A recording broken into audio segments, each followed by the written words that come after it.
Friends, सबसे पहले हम देखेंगे प्रेजेंट इंडेफिनिट टेंस की पहचान क्या होती है। मतलब ऐसे कौन से वाक्य होते हैं जिन्हें देखकर आपको समझ में आ जाएगा कि ये प्रेजेंट इंडेफिनिट टेंस के वाक्य हैं। सबसे पहले हम देखेंगे कि हिंदी वाक्यों के अंत में ता है, ती है, ते है आदि का यूज हो रहा है तो वह प्रेजेंट इंडेफिनिट टेंस के वाक्य कहलाएंगे। जैसे मैं जाता हूँ, तुम खेलते हो, वह खाना खाती है, राम यहाँ आता है। ये जितने भी वाक्य हैं इनके सभी के अंत में ता है, ती है, ते है आदि का यूज किया गया है। तो ऐसे सारे वाक्य प्रेजेंट इंडेफिनिट टेंस की कैटेगरी के वाक्य क्या हैं? When to use present indefinite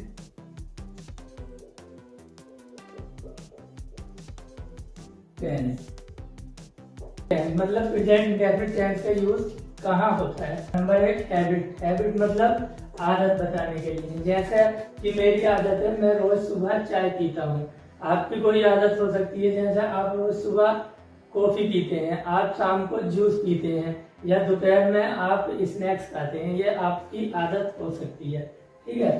daily routine. Daily routine मतलब जो काम हम daily day to day life में मतलब रोज उस काम को हम करते हैं। जैसे मैं रोज सुबह को जिम जाता हूँ, मैं रोज सुबह को रनिंग करने जाता हूँ, आप रोज सुबह को स्कूल जाते हैं, आप शाम को पार्क में घूमने जाते हैं। ये आपका डेली रूटीन है। डेली रूटीन, मैं सुबह को जिम जाता हूँ, ये मेरा डेली रूटीन है।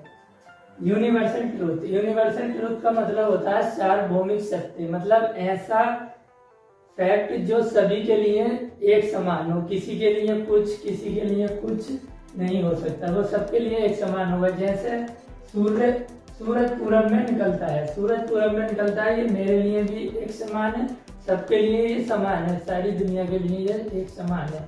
सूरज पश्चिम में छुपता है, ये भी सभी के लिए एक समान है। ऐसा कोई सत्य है तो वो यूनिवर्सल ट्रूथ कहलाएगा। General fact. जनरल फैक्ट का मतलब होता है साधारण कोई सत्य। जैसे पानी 100 डिग्री सी पर उबलता है, बर्फ 0 डिग्री सी पर, पानी 0 डिग्री सी पर बर्फ बन जाता है। ये होता है जनरल फैक्ट। तो वही हमने जाना प्रेजेंट इंडेफिनिट टेंस का यूज कहाँ कहाँ करते हैं। तो प्रेजेंट इंडेफिनिट टेंस के सेंटेंस बनाना सीखेंगे।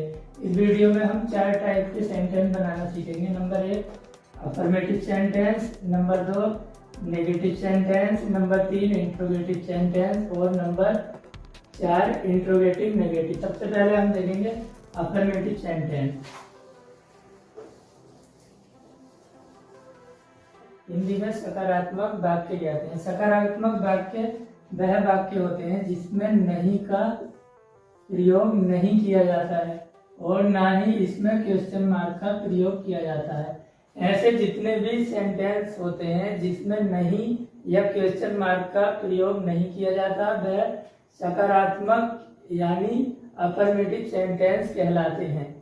तो गाइस, अफर्मेटिव का रूल्स होता है सब्जेक्ट, सब्जेक्ट के बाद वर्ब की फर्स्ट फॉर्म में एस या ई एस, उसके बाद ऑब्जेक्ट। अब हमें देखना है कि सब्जेक्ट एस या ई एस हम किन वाक्यों में यूज करें। ही, सी, इट या सिंगुलर सब्जेक्ट के साथ एस या ई एस का यूज किया जाता है। आई, यू, वी, दे या प्लूरल सब्जेक्ट के साथ एस या ई एस का यूज नहीं किया। अगर किसी भी मेन वर्ब या मुख्य क्रिया के लास्ट के डिजिट ओ, एस, एक्स या सी एच या एस एच में से कोई है तब हम ई एस का यूज करेंगे। जैसे गो, गो का लास्ट का वर्ड है ओ तो हम यहाँ ई एस का यूज करेंगे तब हो जाएगा गोज। जैसे पास, पास में लास्ट में है डबल एस, इसमें ई एस लेगा तो हो जाएगा पासेज। इसी तरीके से टैक्स, टैक्स में लास्ट में वर्ड है एक्स तो हो जाएगा टैक्सेस। बॉस, बॉस में लास्ट में एस एच आया है, हम ई एस का यूज करेंगे हो जाएगा बॉसेस। टीच, टीच में लास्ट में सी एच आया है तब हम इसमें ई एस का यूज करेंगे तब हो जाएगा टीच।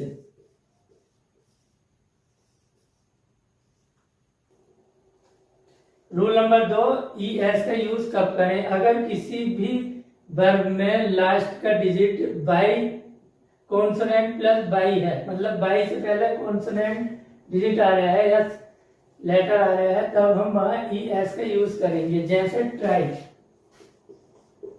ट्राई में लास्ट का डिजिट बाई है, बाई से पहले कॉन्सोनेंट का यूज किया गया, तब हम बाई का आई करके TRIES, तब हो जाएगा ट्राइज। बाई का आई हो जाएगा और ES का यूज करेंगे ट्राइज। इसी तरीके से किराई, किराई में लास्ट का डिजिट कॉन्सोनेंट प्लस बाई है, तब हम बाई को आई करके किराइज ES लगा देंगे। इसी तरीके से कैरी, कैरी में कॉन्सोनेंट प्लस बाई है, मतलब बाई से पहले कॉन्सोनेंट आया है, तब हम बाई का आई करके ES लगा देंगे, कैरीज।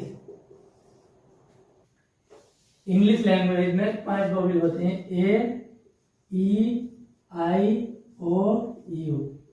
ये 5 वोवेल होते हैं इंग्लिश लैंग्वेज में।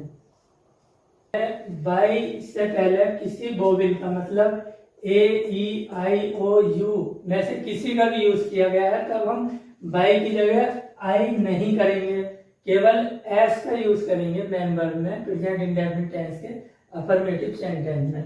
जैसे प्ले, जैसे प्ले, प्ले में लास्ट में बाई आया है, उससे पहले वोवेल ए का यूज किया गया है, तब हम इसमें केवल एस का यूज करेंगे, प्लेस, और ना ही बाई का आई करेंगे, PLAYS, प्लेस, तब हो जाएगा प्लेस। इसी तरीके से ओवे, ओवे में लास्ट में बाई आया है, उससे पहले अगर कॉन्सोनेंट होता तो हम बाई का आई करके ES लगा देते, लेकिन बाई से पहले ई यानी कि वोवेल आया है, वोवेल आया है, तो हम आई का आई नहीं करेंगे, केवल बाई के बाद एस लगा देंगे, ओवेज, तब हो जाएगा ओवेज। एक एग्जांपल और देखिए, बाय, बाय में भी बाई से पहले यू मतलब वोवेल का यूज किया है, वोवेल का यूज किया गया है, तब हम बाई के बाद केवल एस का यूज कर देंगे, वाइज। इसी तरीके से हो जाएगा सेज, हमने सीख लिया ES का यूज। अब जितने भी वर्ब हैं बची हुई, उनमें एस का यूज किया जाएगा। अब हम एग्जाम्पल के माध्यम से सेंटेंस बनाना सीखेंगे। अफर्मेटिव का रूल है सब्जेक्ट वर्ब की फर्स्ट फॉर्म में SES, उसके बाद ऑब्जेक्ट। पहला एग्जाम्पल देखें, राम अमेरिका में रहता है, मतलब इसमें सब्जेक्ट कौन है? राम। सबसे पहले हम क्या रखेंगे? राम की इंग्लिश, राम सब्जेक्ट। उसके बाद रूल्स वर्ब मेन वर्ब की फर्स्ट फॉर्म में SES, मतलब मेन वर्ब आ गई, ता है, ती है, पहचान। लिव, रहने की अंग्रेजी होती है लिव, लिव में हम एस लगा देंगे, लिव्स, क्योंकि राम जो है सिंगुलर सब्जेक्ट है, इसलिए यहाँ एस का यूज किया गया है, लिव्स। कहाँ रहता है? अमेरिका में, इन अमेरिका। नेगेटिव वाक्य बनाना सीखेंगे। सब्जेक्ट के बाद डू या डज प्लस नोट वर्ब की फर्स्ट फॉर्म प्लस ऑब्जेक्ट। जैसे राम अमेरिका में नहीं रहता है, सबसे पहले क्या रखेंगे हम? सब्जेक्ट राम। राम क्या है? सिंगुलर सब्जेक्ट है। अब हमें देखना है कि किसके साथ डू और किसके राम के साथ डज आएगा या डू।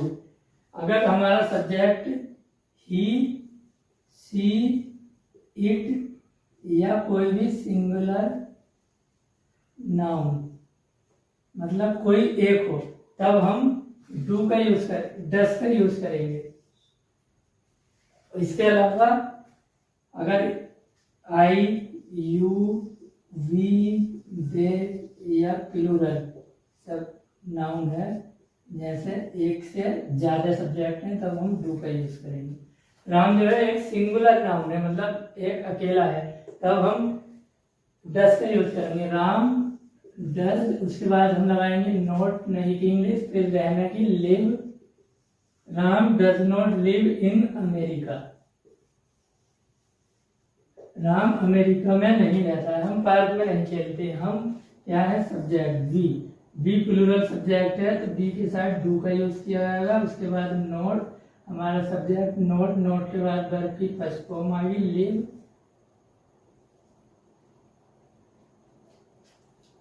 हम पार्क में नहीं खेलते हैं, खेलने की कहते हैं प्ले।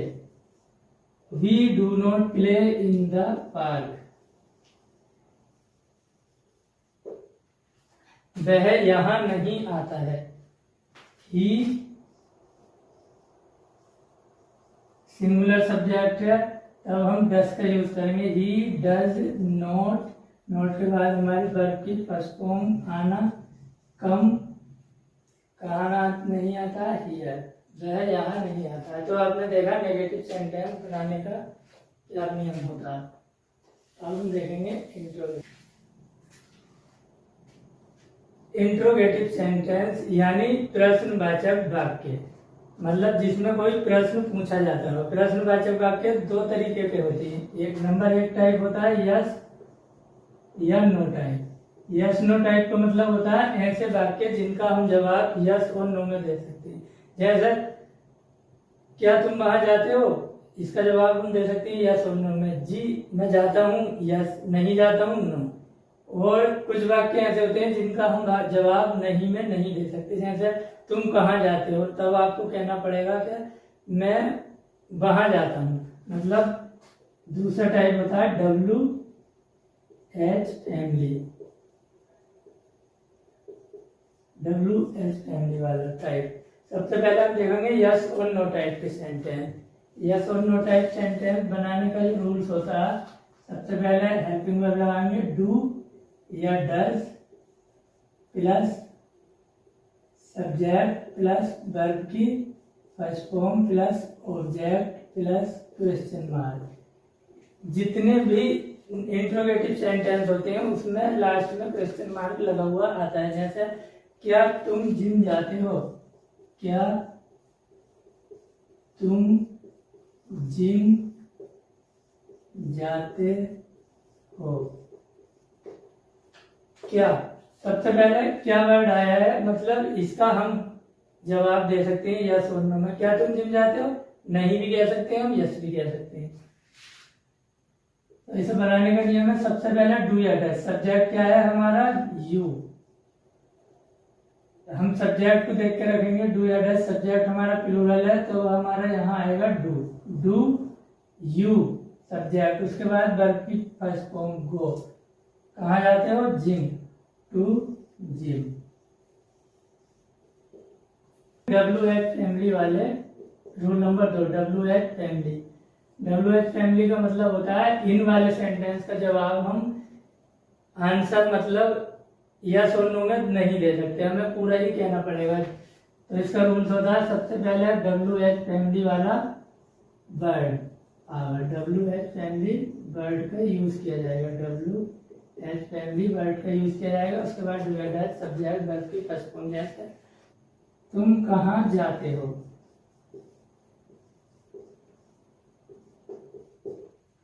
सबसे पहले हम WH फैमिली का वर्ड रखेंगे where, where do you go. हमारा सब्जेक्ट प्लूरल है तब हमने डू का यूज किया है, वेयर डू यू गो।